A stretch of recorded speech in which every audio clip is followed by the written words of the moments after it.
Think for a moment. That granite column standing right before your eyes, weighing tons, has stood in place for centuries. Yet, no one can truly explain to you how it was made. History books say, workers carried it. They chiseled it with picks and hammers. But have you ever stopped to wonder, could human hands really have created those perfect curves, those silk-like flowing fabric folds, those massive blocks fitting together with nanometer precision, using only a chisel? Today I'm going to tell you one of history's greatest mysteries. Tartaria's stones were like dough, and they erased this technology. But why? Now stop. Don't skip ahead. Because when you first hear this claim, it's going to sound absurd. But if you watch until the end, you'll understand why those impossible buildings weren't impossible at all. And once you understand it, you'll never be able to look at those unexplainable structures around the world the same way again, because every time you see them, this knowledge will come rushing back to you. We're going back to the 1800s. Official history tells you that during this period, in many corners of the world, incredible buildings were being constructed at an incredible pace and scale. From New York to St. Petersburg, from Chicago to Budapest, massive, magnificent structures, engineering marvels that would take decades to build even today, somehow settled into their places in just a few years, sometimes in just a few months. How? The official answer: manpower, wooden scaffolding, horse-drawn carts. But what about those multi-ton granite blocks? What about those deep foundation carvings cut into the ground? What about those single-piece marble columns with millimeter-precise channels? Did they really do all of that with a horse cart and a pickaxe?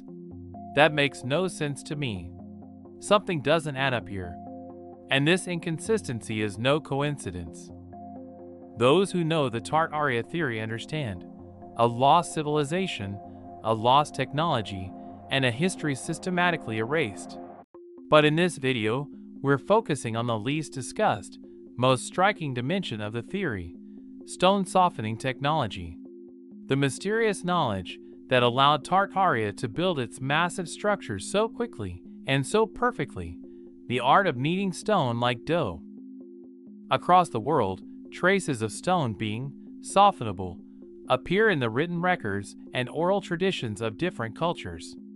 In the legends of the Quechua tribes of Peru, it is said that the massive blocks of sacsayhuaman were placed by soaking them with a substance. In some ancient Egyptian papyri, symbolic expressions suggest that stones were treated with a certain essence. And in the forbidden alchemy books of medieval Europe, yes, those burned books, a process called petromolysis, meaning soft stone, is mentioned. Is all of this coincidence? Or are these fragments of a single great truth that has been systematically erased from our memory? Listen carefully. Now think about this. If you could temporarily soften stone, transforming it just like clay or dough, then you wouldn't need to transport massive blocks at all. You'd pour the softened stone into a mold, shape it however you wanted, and wait for it to harden. Suddenly, those impossible curves, those seamless joints, those columns that appear to have come from a single piece, all become explainable. And that also explains why in some ancient structures, two blocks fit together so perfectly that not even a knife blade can pass between them.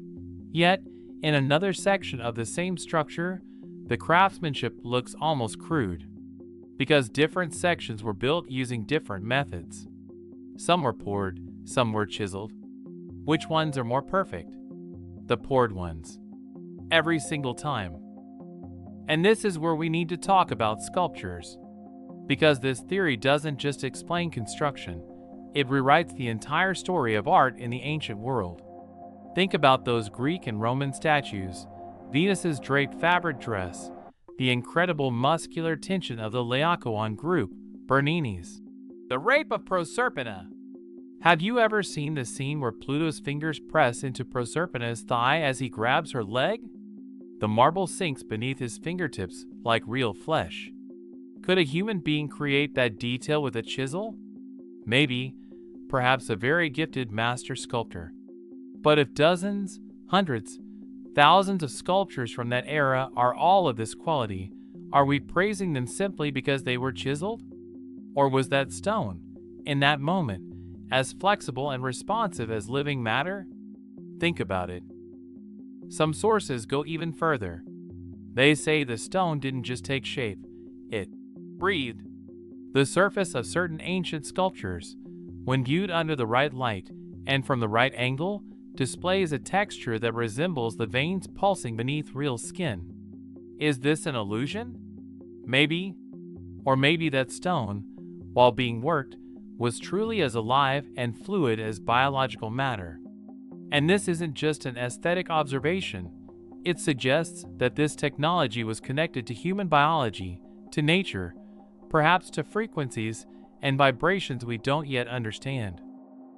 So how did this technology work? No one knows for certain, because the recipe books were burned. But theories exist. Some researchers suggest that an acidic compound derived from certain plants could dissolve even granite. In the Amazon region of Peru, there are still stories of a plant that melts rock. Local people point to it, but the scientific world doesn't take it seriously, or doesn't want to. Other researchers suggest that sound frequencies, specific vibrations, could temporarily disrupt the molecular structure of stone. Cymatics experiments already prove the shaping power of sound over matter. Could this power have been used on a large, controlled scale? If so, how was it possible? Those who speak of Tartaria's sonic architecture believe it was. And the airships. Yes, we can't leave this topic out. Because even if the problem of softening stone is solved, transporting tons of material to the right location is still a massive logistical challenge. This is where Tartaria's airship theory comes in. In certain photographs from the 1800s, controversial yet equally fascinating images, unexplained objects appear in the sky. In old engravings, flying structures are depicted that have never been officially explained. And if Tartaria truly was such a civilization, capable of both softening stone and transporting it through the air, then we begin to understand so much better why those impossible buildings were completed so quickly. But here's the real question. If this technology existed, where is it now? The answer is painful. It was erased. Deliberately, systematically, without leaving a trace. In the late 1800s and early 1900s, many great libraries around the world were burned or relocated.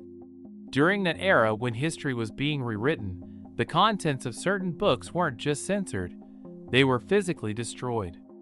And among those books, there are strong claims that manuscripts explaining the construction methods of ancient civilizations, the science of materials, and the mystery of petromoles were included.